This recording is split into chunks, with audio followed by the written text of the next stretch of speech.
The sound came first, metal screaming against asphalt, glass exploding like fireworks, a roar of an engine cut short by impact, and in a single violent moment, a $200,000 Ferrari lay crumpled on the side of the road, its sleek red body twisted into something unrecognizable. Sirens filled the air as people rushed closer, phones raised, whispers turning into gasps. Everyone thought they already understood what they were seeing. Another traffic stop gone wrong, another expensive car destroyed, another black man standing beside it while a police officer barked orders with absolute certainty. But what no one there knew, what would soon change everything, was that the man calmly stepping out of that wrecked Ferrari was not who the officer thought he was. He wasn't a reckless driver. He wasn't trying to intimidate anyone with money, and he certainly wasn't powerless. Because hidden behind his quiet composure was a truth that would send shockwaves through the department. He was an FBI agent. Welcome back to Swift Tale, the channel where real-life stories unfold like movies, revealing the moments that test power, expose bias, and remind us that respect should never be conditional. And if this is your first time here, let me ask you something. Do you believe a single assumption can destroy careers, lives, and reputations in seconds? If you do, make sure you like, share, and subscribe, because the story you're about to hear will stay with you long after the video ends. This isn't just a tale about a luxury car being wrecked or an officer making a bad decision. It's a story about authority unchecked, about how quickly confidence turns into arrogance, and about what happens when someone in power believes they already know who you are without ever asking. On an ordinary afternoon, under an open sky and a stretch of road that should have meant nothing, a police officer made a choice that would define his career forever. From the moment he saw the Ferrari, his mind filled in the blanks. Expensive car, black driver, suspicion, the kind of silent judgment that doesn't need words because it's been practiced too many times before. What followed wasn't just a traffic stop. It was an escalation fueled by ego, impatience, and the dangerous belief that authority automatically equals correctness. Within minutes, that belief would lead to reckless action, a destroyed vehicle, and a public spectacle that would soon go viral for all the wrong reasons. But this story matters for more than shock value. It matters because it reflects a reality many people quietly live with every day. The understanding that how you are treated can change instantly based on how you look, what you drive, or how others perceive your place in society. It matters because it exposes how quickly power can blind someone to reason and how humiliating the fall can be when the truth finally comes out. And it matters because it reminds us that professionalism, dignity, and restraint don't always wear a uniform, and sometimes the calmest person at the scene is the one with the most authority of all. As we walk through this story together, you'll see how a routine encounter spiraled into chaos, how bystanders sensed something was wrong long before the truth was revealed, and how silence, calm, deliberate silence, became the most powerful weapon in the moment. You'll feel the tension as the officer doubles down instead of stepping back, convinced he's in control, unaware that every move is being watched, recorded, and judged.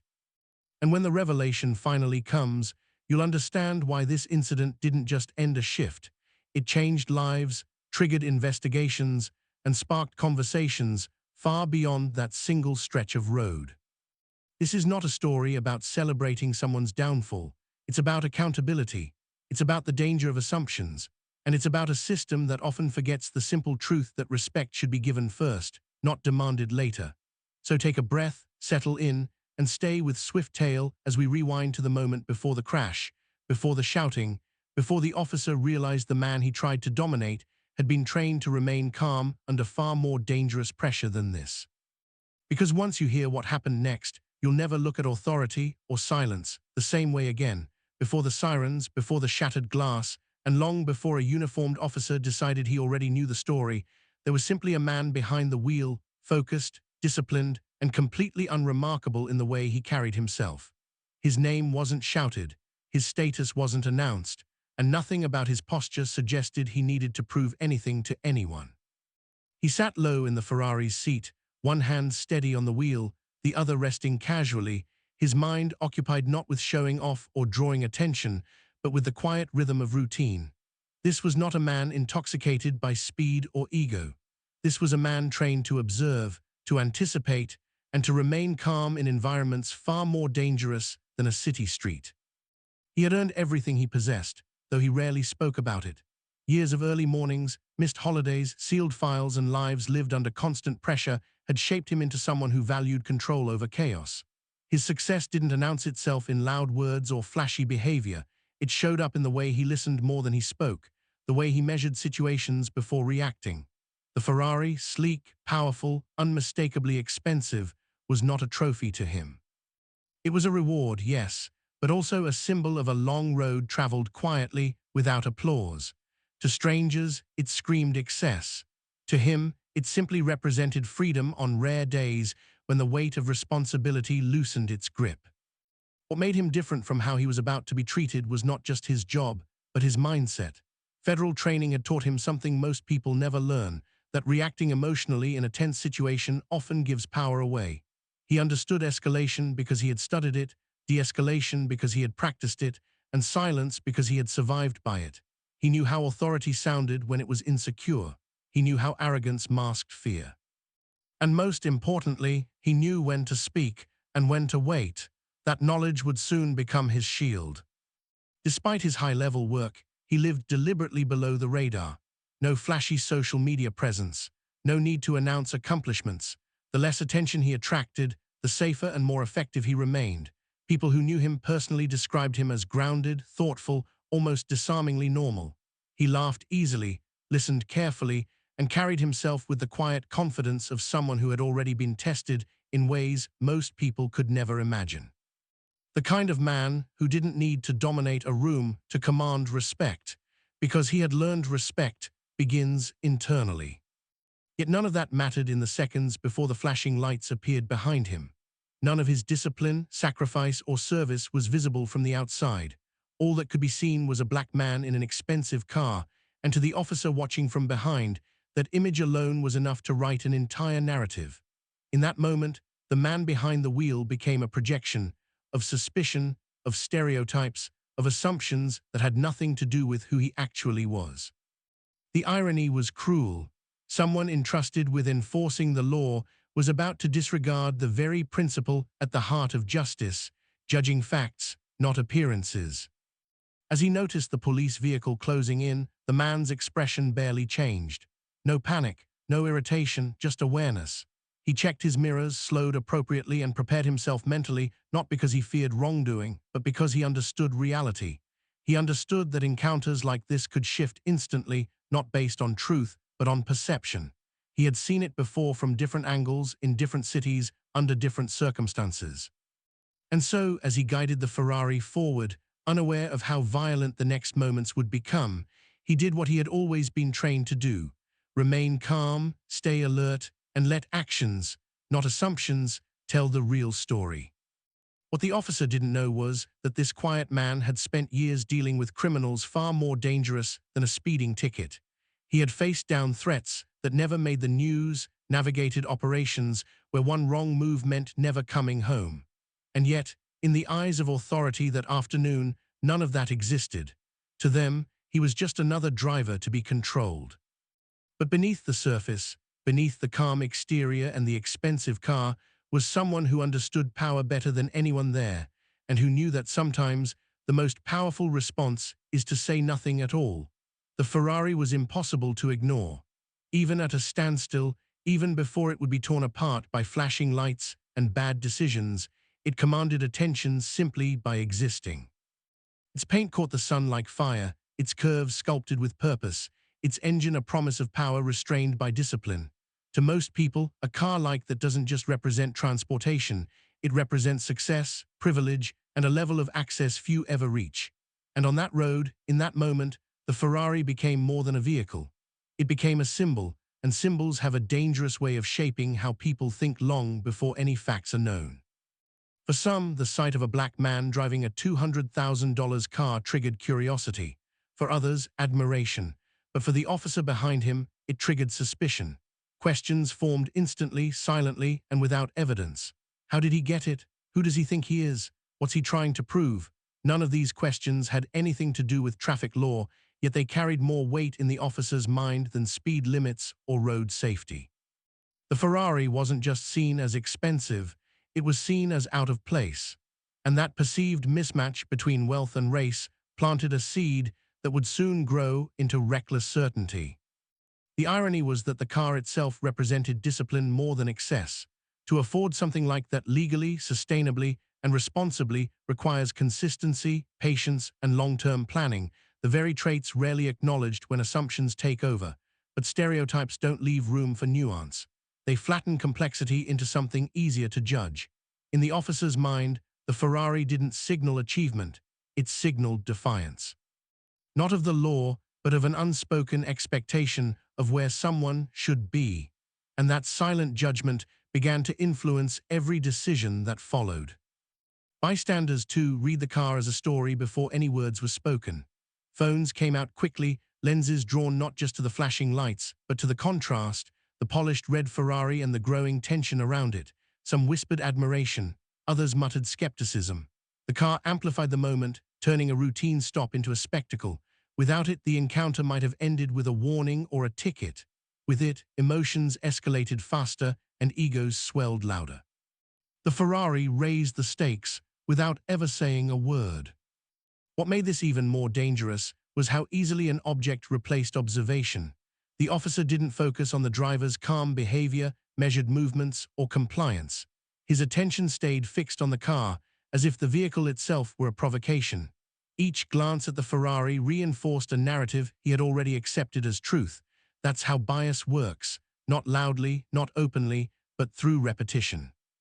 Each assumption stacking on the last until action feels justified, even when it's not. The man behind the wheel understood this better than anyone watching. He knew the Ferrari changed how he would be perceived before he ever spoke. He knew it drew eyes, judgments, and expectations he didn't ask for. Yet he also knew that shrinking himself, hiding success, or apologizing for achievement was not the answer. He had earned his life, his career, and yes, even this car. And still he remained composed, aware that the very thing meant to symbolize freedom and accomplishment was now being used, consciously or not, as evidence against him. As the officer prepared to engage, the Ferrari stood between them like a silent witness, reflecting not just the flashing lights, but the deeper tension beneath the surface. In that moment, the car was no longer about speed or luxury. It was about perception, power, and the dangerous consequences of deciding who someone is based on what they own. And as events began to spiral, it became clear that the real collision that day wouldn't just be metal against metal. It would be the crash between assumption and reality, with consequences no one could undo. The flashing lights appeared suddenly in the rearview mirror, cutting through the calm like a warning flare. Red and blue reflections danced across the Ferrari's polished surface, turning admiration into tension in an instant. The man behind the wheel did exactly what was expected, signaled, slowed down, and guided the car toward the shoulder with deliberate care. There was no hesitation, no sudden movement, no attempt to challenge authority. To him, this was procedure. He had been trained to respect protocols, to understand how quickly misunderstandings could escalate. What he didn't know was that the officer approaching him had already decided how this encounter would unfold. The patrol car stopped at an angle behind the Ferrari, close enough to feel intrusive, aggressive enough to signal dominance. The officer stepped out with a stiffness in his posture that spoke louder than words. One hand rested near his belt, the other gesturing sharply as he approached the driver's side. His pace was quick, impatient, as if every second of compliance still wasn't enough. From the very first exchange, his voice carried an edge, short, clipped commands delivered without explanation or courtesy. This wasn't a conversation, it was an assertion. The man listened, hands visible, movements slow and controlled. He responded calmly, his tone respectful, his answers concise. Yet the officer seemed unmoved by cooperation. Each measured response only appeared to irritate him further, as though calm itself were being interpreted as resistance. Questions came rapidly, layered with accusation rather than curiosity. Where are you coming from? Where are you going? Is this your car? The implication hung in the air, heavy and unmistakable. This wasn't about a traffic violation anymore. It was about control. Bystanders began to gather, sensing that something was off. A few cars slowed as they passed, drivers craning their necks, instinctively reaching for phones. The atmosphere shifted from routine to volatile, as if everyone present could feel the encounter slipping its rails. The officer circled the Ferrari slowly, eyes scanning the bodywork as though the car itself were evidence of wrongdoing. He spoke louder now, his voice carrying across the road, ensuring the moment was public. Authority, after all, is often performed as much as it is enforced. What made the situation especially dangerous was the officer's refusal to de-escalate. Simple opportunities to reset, to clarify the stop, to lower his tone, to treat the driver as a person were ignored. Instead, each interaction added friction. The man remained composed, but his silence seemed to provoke rather than reassure. To the officer, restraint looked like defiance. To the crowd, it looked like patience being tested. And in that fragile space between perception and reality, one wrong decision could change everything. Then came the shift, the moment when the officer's frustration crossed into recklessness. His commands grew sharper, more contradictory. Move, don't move, stay there, step out. The confusion wasn't accidental. It was the byproduct of an ego-demanding submission rather than compliance. The Ferrari, idling softly beneath it all, became the unwilling stage for a confrontation that had little to do with traffic law and everything to do with authority feeling challenged. As the tension peaked, the man glanced forward briefly, calculating, aware that something was about to go wrong. He had seen this pattern before, not on the street, but in case studies, reports, and internal briefings. Moments where communication breaks down, where power overrides judgment. And as the officer moved with increasing agitation, positioning himself dangerously close to the vehicle, it became clear that this traffic stop was no longer routine. It was a turning point, one that would end not with paperwork or warnings, but with impact, chaos, and consequences no one could rewind. What happened next unfolded in seconds, but the consequences would stretch far beyond that stretch of road. The officer's voice rose, sharp and commanding, cutting through the hum of traffic as impatience hardened into something more dangerous. He moved closer to the Ferrari, positioning himself as if daring the situation to challenge him. The man behind the wheel remained still, hands visible, body language calm, yet the officer read none of it as cooperation. To him, restraint looked like disrespect, and silence felt like defiance. The encounter had crossed an invisible line where reason gives way to ego. The officer ordered the driver to pull forward slightly, then almost immediately contradicted himself. Confusion filled the space between them, thick and electric. The man hesitated for a fraction of a second, not out of disobedience, but out of caution. He understood that sudden movements could be misinterpreted, that clarity mattered. But the officer's frustration exploded in that brief pause. He stepped back abruptly, one hand raised, shouting over his own commands, as if the situation was spiraling beyond his control, even though he was the one pushing it there. Then came the fatal decision. In an attempt to assert dominance, to force compliance through intimidation, the officer lunged toward the front of the vehicle, striking the hood with his palm and shouting for the driver to stop, despite the car barely moving.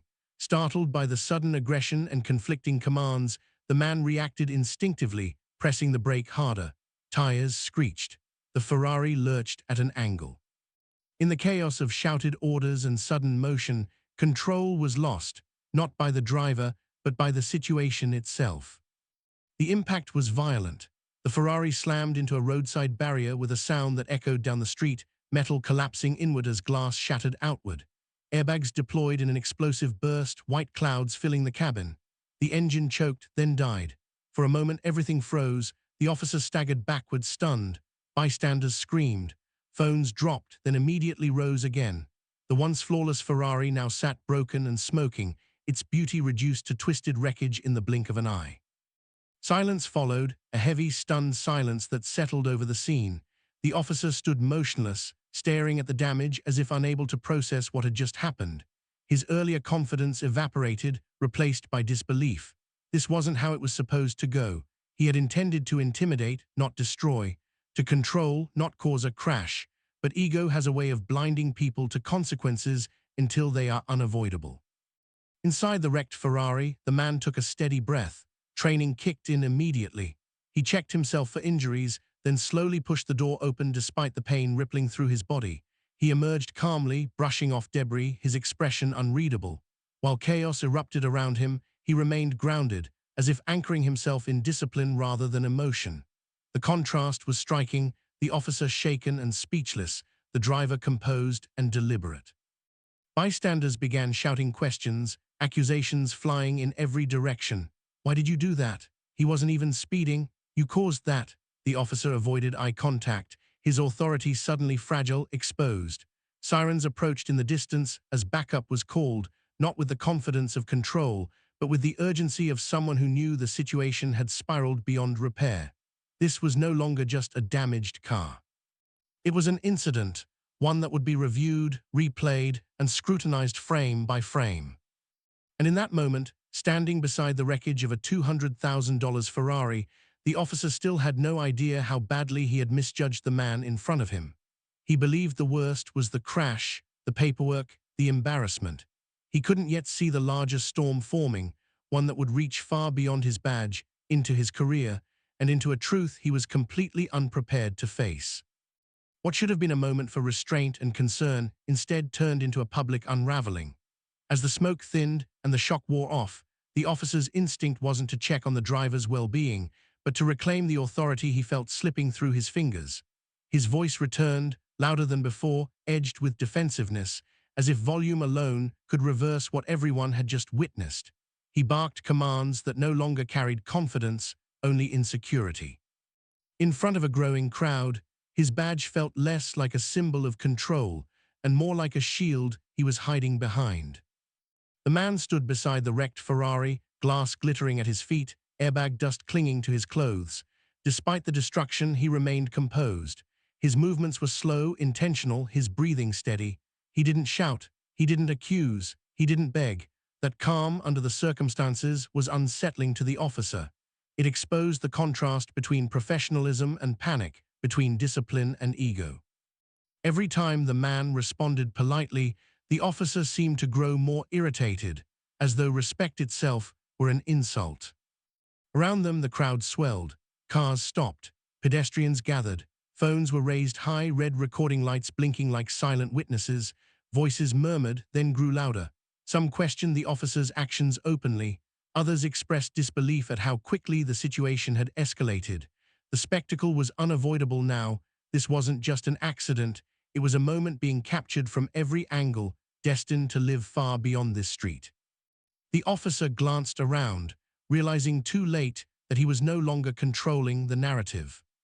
Instead of de-escalating, the officer doubled down. He accused the driver of non-compliance, of sudden movement, of causing the crash himself.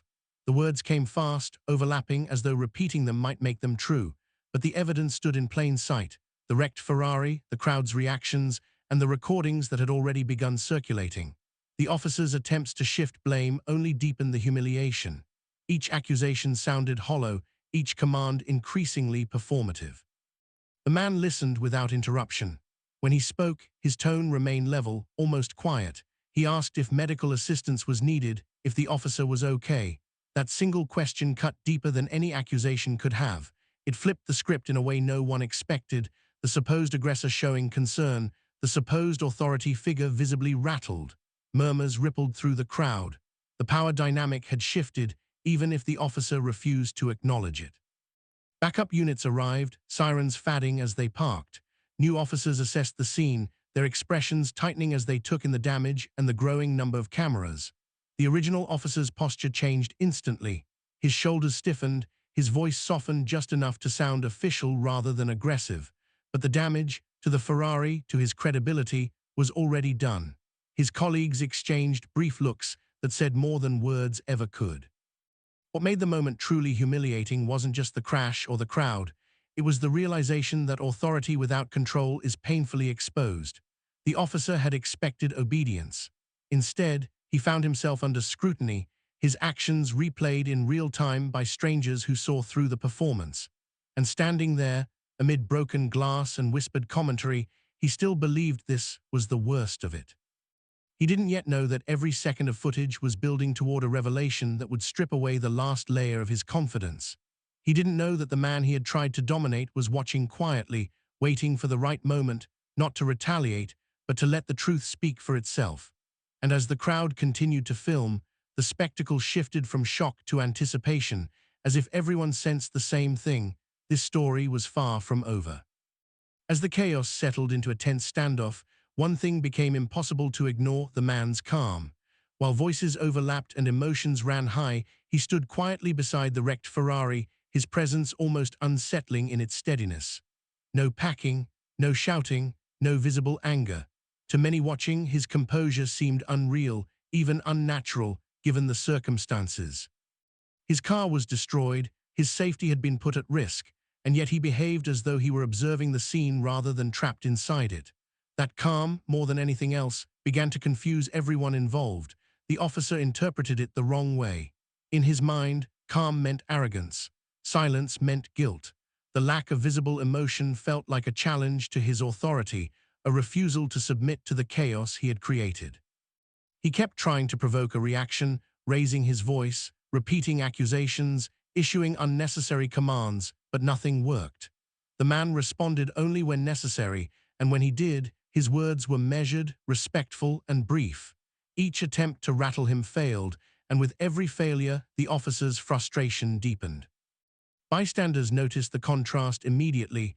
Whispers passed through the crowd. "Why is he so calm? He doesn't seem scared at all." Some assumed shock. Others sensed experience. A few recognized something different. This wasn't fear, and it wasn't resignation. It was control. The kind of control that comes from having faced far worse situations and survived them. Phones stayed trained on him, not just because of the wrecked Ferrari, but because people were drawn to the quiet strength he displayed amid disorder. What no one there fully understood was that this calm had been trained into him. Years of high-stakes environments had taught him that emotional reactions could escalate danger, that staying centered was often the safest choice.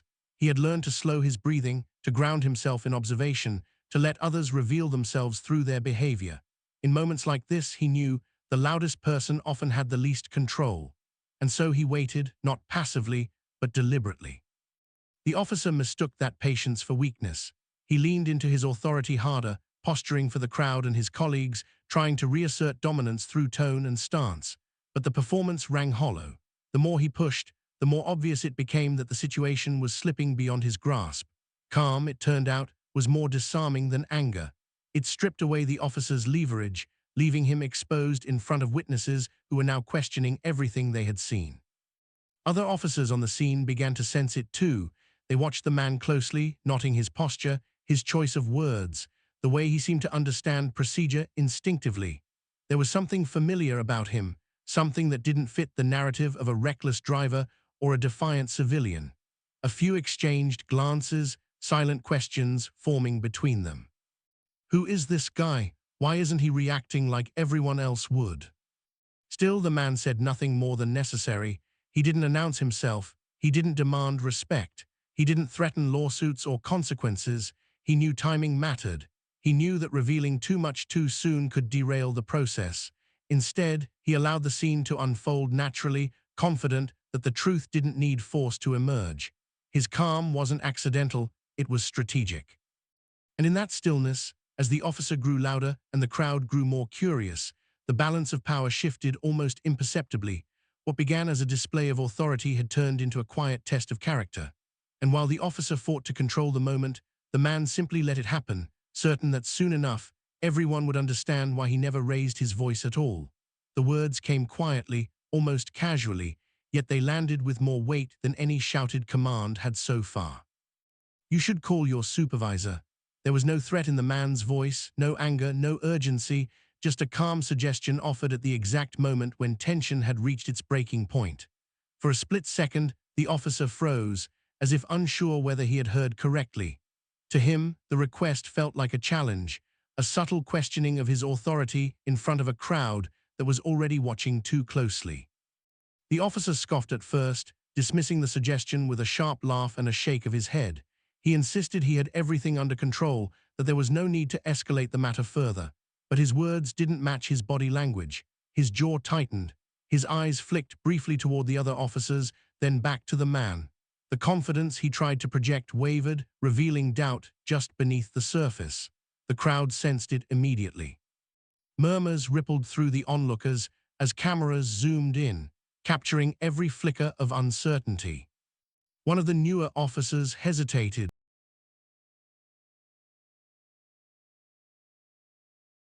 There was something about the way he spoke, measured, professional, that didn't align with the situation as it had been described. He didn't argue, he didn't raise his voice, he didn't demand anything unreasonable. He simply repeated the request, explaining that given the damage, the confusion, and the number of witnesses, involving a supervisor would be appropriate. It was the language of protocol, not defiance. That was when the atmosphere shifted. The officer's radio crackled to life, and after a tense pause, he reluctantly called for a supervisor. His tone had changed, less commanding, more formal. Each word sounded heavier, as though he knew he was crossing a line he couldn't uncross. As he spoke into the radio, his earlier bravado drained away, replaced by the realization that his actions were about to be reviewed by someone higher up the chain of command. The wait felt long, minutes stretched as everyone stood in place, the wrecked Ferrari looming like a silent accusation.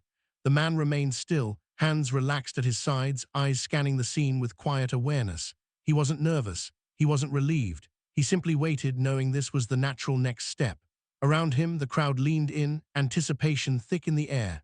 People whispered guesses about who he might be, why he seemed so confident, why he wasn't afraid. When the supervisor's vehicle finally arrived, the shift was immediate.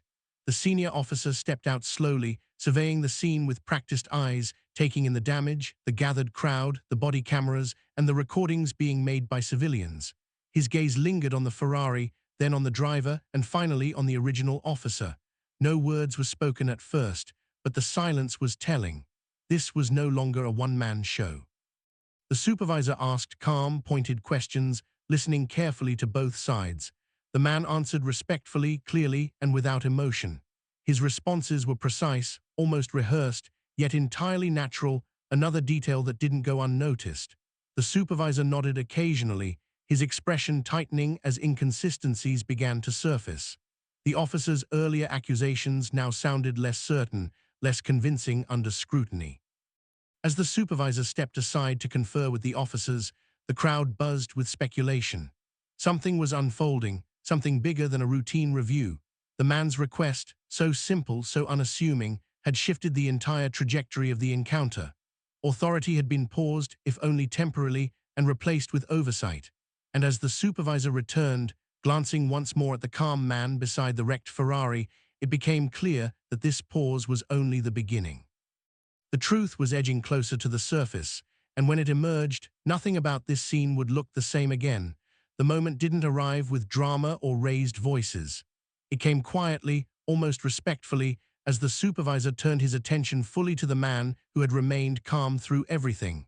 He asked a simple question, one rooted in procedure, not suspicion, requesting identification. The man nodded once slowly and reached into his jacket with deliberate care, narrating every movement before he made it.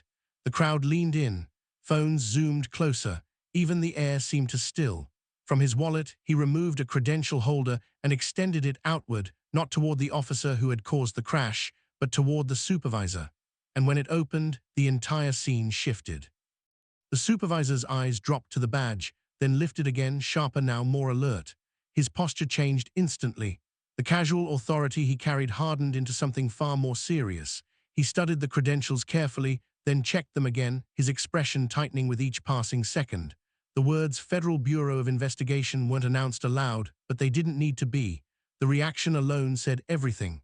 A pause followed, long, heavy, unmistakable. Then the supervisor looked up, his tone markedly different as he addressed the man with a level of respect that hadn't existed moments earlier. The original officer noticed the change immediately. Confusion crossed his face as he stepped closer, trying to see what had caused the shift. When the supervisor turned the credential slightly so he could read it, the color drained from the officer's face. His mouth opened, then closed. The confidence that had fueled his actions evaporated in real time, replaced by disbelief, then fear. This wasn't just a mistake anymore. This was a catastrophic misjudgment. Whispers exploded through the crowd. "Did you hear that? He's federal. That's an FBI badge." Phones shook slightly as people struggled to keep filming through the shock. What had begun as outrage now transformed into stunned silence. The narrative flipped completely. The man who had been treated like a problem was suddenly revealed as someone tasked with enforcing the law at one of the highest levels. The irony was impossible to ignore and impossible to escape. The supervisor handed the credentials back with both hands, nodding respectfully. His voice lowered as he apologized for the incident, choosing his words carefully, aware that every sentence carried weight.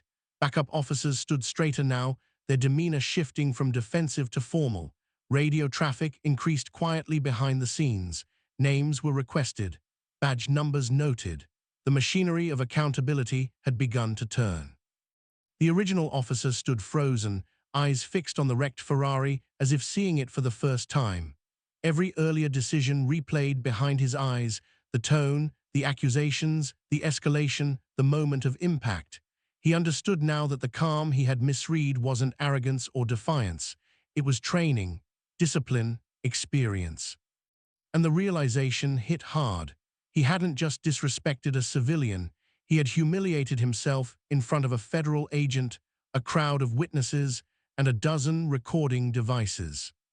The man remained composed even then. He didn't gloat, he didn't raise his voice. He simply acknowledged the apology and stood silently as procedures shifted around him. His restraint spoke volumes. In that moment, power wasn't displayed through shouting or authority, it was shown through control. The truth had surfaced, not with force, but with patience. As the supervisor stepped aside to make a private call, the officer finally understood the full weight of what had happened. This incident would not be buried. It would not be quietly resolved. It would be reviewed, investigated, and remembered. Careers would change. Reputations would shatter. And standing there beside the remains of a $200,000 Ferrari, the officer realized the most devastating part of all. Every step that led to this moment had been entirely preventable. The truth had come out, and with it, the balance of power had shifted permanently. What remained now was consequence. As the dust settled and the chaos faded into memory, one thing was crystal clear. Assumptions and unchecked authority had nearly caused irreversible damage. The officer's reckless actions, fueled by ego and bias, had destroyed a $200,000 Ferrari, humiliated himself in front of witnesses, and set off a chain of events that could have ended far worse. Yet through it all, the man behind the wheel, calm, disciplined, and patient, had shown the power of composure, the strength of restraint, and the unshakable authority that comes from true professionalism. In the end, the situation became more than a crash. It became a lesson in accountability, a reminder that power without respect can crumble in an instant. This incident leaves a lasting message for all of us.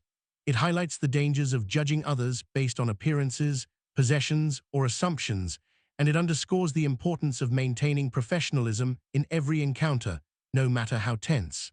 The contrast between chaos and composure, between arrogance and restraint, reminds us that true authority is earned through actions, not assumed by uniform or title.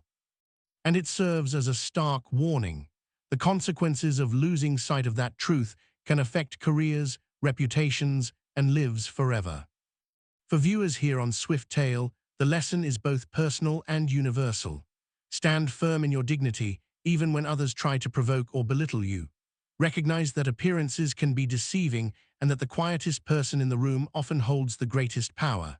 And above all, remember that respect, earned or given, should never be based on status, wealth, or race, but on humanity and conduct. If this story left an impression on you, let it echo beyond this video. Like this video to show support, share it to spread awareness about the importance of accountability and calm under pressure, and subscribe so you never miss another story that challenges assumptions and highlights extraordinary moments of truth. Most importantly, comment below, tell us what you would have done in this situation, how you interpret the actions of both the officer and the man behind the wheel, and what lessons you take from this event. Every perspective matters, and every discussion helps keep the conversation about fairness, professionalism, and respect alive. This was more than a traffic stop. It was a collision of ego and discipline, assumptions and reality, chaos and control. And as we close this chapter, remember that true power is often quiet, measured, and deliberate, but its impact can be felt for a lifetime. The aftermath of the crash extended far beyond the street where the Ferrari lay twisted and smoking. Inside the police department, the incident sparked immediate scrutiny and internal tension. Officers who had arrived later, along with supervisors who reviewed bodycam footage, quickly realized that the situation had been mishandled from the start. What began as a routine traffic stop had escalated into a public spectacle of recklessness, exposing weaknesses in judgment, protocol, and professional conduct. Whispers spread through the hallways as colleagues questioned how a simple stop could spiral into such chaos, and many began to wonder whether accountability would reach those responsible. Internal Affairs was notified almost immediately, and the investigation that followed was exhaustive. The officer directly involved faced multiple allegations, not only for property damage and procedural violations, but for the unnecessary escalation that endangered both himself and the civilian. His colleagues were questioned about their own actions and reactions during the incident, and every decision made during the stop was scrutinized. The department had to consider not just the optics of the public embarrassment, but the legal implications, the safety protocols that had been ignored, and the growing perception that bias and ego had directly influenced the outcome. The officer who caused the crash found himself in a precarious position. Meetings with supervisors were tense, emails piled up demanding detailed reports, and every step of his career came under review. For someone who had relied on authority to command respect, the sudden vulnerability was jarring. His decisions were replayed endlessly in internal discussions, dissected from every angle, and contrasted sharply with the measured composure of the man whose Ferrari had been destroyed. The contrast highlighted not just a professional failure, but a personal one. How quickly arrogance and assumptions can undermine credibility. Beyond internal investigations, the department faced external pressure as well. Media outlets had caught wind of the story, and footage of the incident circulated rapidly online. Public scrutiny intensified the need for transparency and accountability, forcing leaders to respond quickly and decisively. Policies on escalation, traffic stops, and interaction with civilians came under review, and the leadership had to reassure the community that steps would be taken to prevent such incidents from happening again. For the officer involved, the internal fallout was just the beginning of a reckoning. Suspended duties, mandatory retraining, and reputational damage were immediate consequences, but the long-term implications of career damage loomed large. Colleagues who had once trusted his judgment now viewed him with skepticism, and the culture of accountability within the department became impossible to ignore. The crash had exposed more than just a Ferrari. It had exposed the fragility of authority when ego eclipses reason. And through it all, the man behind the wheel, now revealed to be an FBI agent, remained a silent measure of professionalism, reinforcing the contrast between calm competence and reckless bravado. The incident became a case study within the department, a cautionary tale demonstrating that respect, preparation, and restraint are far more powerful than force and assumptions. It was a lesson that would resonate far beyond that day, shaping policies, training, and the very way officers approached interactions with the public in the future. The wrecked Ferrari was only the beginning of a cascade of legal and financial consequences that would ripple far beyond the initial traffic stop. The cost of repairing, or in many cases replacing, a $200,000 luxury vehicle alone was staggering, and insurance companies immediately became involved, scrutinizing the circumstances of the crash and determining liability. While the officer may have believed that his position offered some protection, the law does not excuse recklessness, and the damages were clear, tangible, and expensive. Every dent, scratch, and shattered piece of glass became evidence of negligence that could not be ignored. The FBI agent, though calm and measured throughout the ordeal, did not let the destruction go unaddressed. Legal counsel was contacted, statements were prepared. Informal claims were filed to ensure that responsibility was assigned where it belonged. The process revealed the broader implications of the incident. Officers acting beyond their authority could not only harm individuals, but also become financially liable for their actions.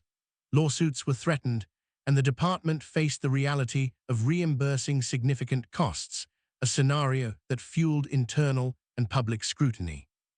Meanwhile, the officer involved had to navigate not just internal disciplinary measures, but the very real possibility of civil litigation. His actions were dissected in reports, video footage, and eyewitness accounts. Every detail, from the initial approach to the moment of impact, was examined for evidence of negligence, overreach, or violation of departmental policy. The legal consequences were not hypothetical, they were immediate and unavoidable. The combination of financial liability and public exposure created pressure points that would affect his career for years to come. The incident also prompted discussions about training and accountability across the department. Legal advisors emphasized the importance of understanding not just protocol, but the financial and civil repercussions of ignoring it. Policies were reviewed, with particular attention to how officers handled traffic stops, escalation, and interactions with civilians in high-stakes situations. The Ferrari, destroyed though it was, became a symbol of the far-reaching impact of one moment of poor judgment. For the FBI agent, the resolution was measured but firm. He pursued restitution for damages while ensuring the focus remained on accountability rather than revenge. The outcome underscored an important truth: wealth, authority, or status cannot protect against negligence when the law demands responsibility. The crash had become more than a traffic incident. It was a lesson in the tangible costs of carelessness, both for individuals and for the institution tasked with maintaining law and order. By the time legal matters began to settle, it was clear that this single incident had far-reaching consequences. Careers had been affected, reputations challenged, and financial responsibility firmly placed in the hands of those whose actions caused harm. The story of the Ferrari was no longer just about a car. It was about the weight of accountability and the undeniable truth that reckless authority carries both personal and institutional costs that cannot be ignored. As footage of the incident spread online, the story quickly transformed from a local traffic stop into a viral sensation. Social media platforms buzzed with clips of the wrecked Ferrari, the calm demeanor of the man behind the wheel, and the visibly rattled officer. Viewers debated endlessly, sharing their opinions, interpretations, and outrage, while hashtags calling for accountability began trending. The combination of high-stakes drama, racial undertones, and the sheer spectacle of a $200,000 car destroyed created a perfect storm for public attention. In hours, the story had transcended local news, becoming a national conversation about authority, bias, and accountability. News outlets picked up the story rapidly, with headlines emphasizing the destruction of the luxury car, the officer's reckless behavior, and the unexpected calm of the man involved. Commentary ranged from outrage at law enforcement's overreach to admiration for the individual who remained composed under pressure. Op-eds debated systemic issues in policing, the consequences of assumptions, and the broader social implications of the incident. The man's identity as an FBI agent, once revealed, added a new layer of fascination, further amplifying public interest and forcing authorities to respond. Public reaction was polarized. Some defended the officer, arguing the situation had been chaotic and that stress could cause mistakes, while others condemned the reckless actions and the assumptions that had led to the crash. Videos circulated showing multiple angles of the encounter, allowing viewers to dissect every movement, every command, and every gesture. Memes and commentary, both serious and satirical, spread widely, turning the event into a cultural moment that sparked discussions far beyond law enforcement circles. The viral nature of the incident also put pressure on the police department and local government. Leaders were called on to issue statements, review policies, and demonstrate accountability. The public demanded transparency, and community leaders emphasized the need for equitable treatment under the law. For the officer involved, the scrutiny intensified, as every word, action, and decision was now being analyzed in real time by both the public and professional peers. Meanwhile, the man who had been driving the Ferrari remained composed throughout the media attention. Interviews, when given, were measured, highlighting the importance of accountability rather than vengeance. His approach emphasized the lessons to be learned from the incident. Assumptions can be dangerous, authority must be exercised responsibly, and composure under pressure can turn a potentially catastrophic event into a moment of reflection and learning. The media explosion ultimately ensured that the story would not fade quickly. Beyond the wrecked car and viral videos, it sparked important conversations about power dynamics, racial bias, and professional conduct. The public reaction revealed a collective desire to see justice, not just in legal terms, but in the form of lessons learned, policies improved, and accountability ensured. In the wake of the incident, both the officer and the department were left to navigate the fallout under the unblinking eye of a now informed and highly engaged public. After the chaos and the media storm had settled, the man behind the wheel, the FBI agent, took a moment to reflect on everything that had transpired. From his perspective, the incident was more than just a traffic stop gone wrong. It was a stark reminder of the unpredictability of human behavior, the fragility of assumptions, and the power of composure. He knew that in that moment, the officer's ego and lack of judgment had escalated what should have been a routine interaction into a public spectacle. Yet he also recognized that his own restraint had prevented further disaster, that calm observation had allowed him to maintain control over a situation that had nothing to do with his car and everything to do with perceptions of authority. In private, he replayed the moment step by step, the approach of the officer, the shouting, the contradictory commands, the crash itself. Each detail reinforced a critical truth. Professionalism and patience often have a far greater impact than force or retaliation. He understood that revealing his identity as an FBI agent at the right moment had shifted the balance of power, not because of fear or intimidation, but because it was a reminder that competence and authority exist in many forms, and that they are most effective when exercised responsibly. He also reflected on the broader implications of the incident. It was clear to him that societal assumptions about race, wealth, and behavior had influenced the officer's actions long before any words were spoken. That realization underscored a personal and professional lesson: the importance of remaining composed, of letting facts speak louder than assumptions, and of responding strategically rather than emotionally. In many ways, the crash became a case study for him, a real-life lesson on how perception and bias can escalate situations unnecessarily, and how restraint can restore balance even in moments of extreme tension. Despite the public attention and the viral spread of the footage, he remained measured in his responses. Interviews, statements, and discussions all emphasized lessons learned rather than anger or retribution. His perspective was that accountability, not vengeance, would bring the most meaningful outcome. He understood that the incident had caused damage, physical, professional, and emotional, but he also saw the potential for it to spark change, to highlight weaknesses in training and oversight, and to encourage a more thoughtful approach to law enforcement interactions in the future. Ultimately, his reflection was a blend of personal composure and professional responsibility.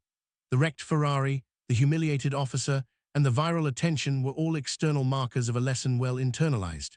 To him, the story wasn't about revenge, spectacle, or even financial restitution. It was about the quiet strength of measured response, the importance of integrity under pressure, and the undeniable truth that respect and authority are earned, not assumed. In the end, he emerged from the incident with both clarity and perspective, a living example of how discipline and patience can transform a potential catastrophe into a defining moment of principle and power. As the story of the Ferrari crash and the tense traffic stop settles into public memory, the broader lessons become impossible to ignore. This incident wasn't just about a car or an officer's mistake. It was a vivid demonstration of how assumptions, bias, and unchecked authority can collide to create chaos. It showed how quickly perceptions can override facts, how easily ego can cloud judgment, and how devastating the consequences can be when restraint and protocol are abandoned. For society at large, it serves as a stark reminder that respect should never be given based on appearances, status, or wealth. It should be grounded in human decency and professionalism. The contrast between the officer's recklessness and the FBI agent's measured composure highlights a critical truth. Real authority doesn't shout or demand submission. It acts with precision, patience, and strategic awareness. True power is often quiet, invisible until circumstances call for it, and its impact is felt far beyond the immediate moment.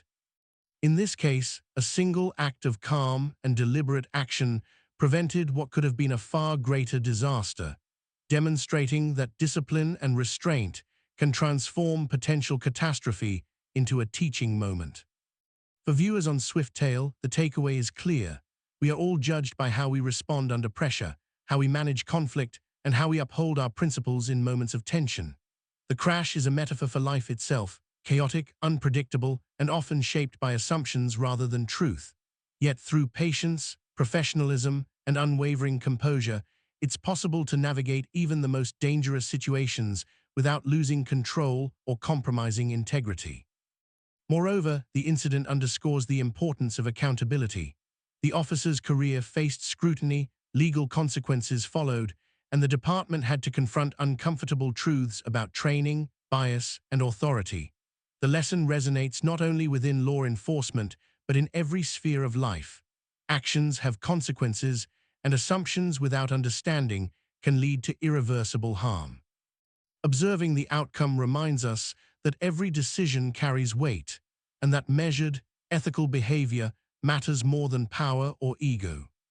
Ultimately, this story leaves us with a lasting reflection.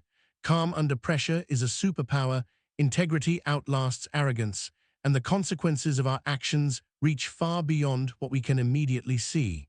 The Ferrari may have been destroyed and careers shaken, but the lessons endured. And as we close this chapter, let it serve as a reminder that respect, patience, and accountability are not just ideals. They are tools for survival, instruments of justice, and the quiet forces that define true authority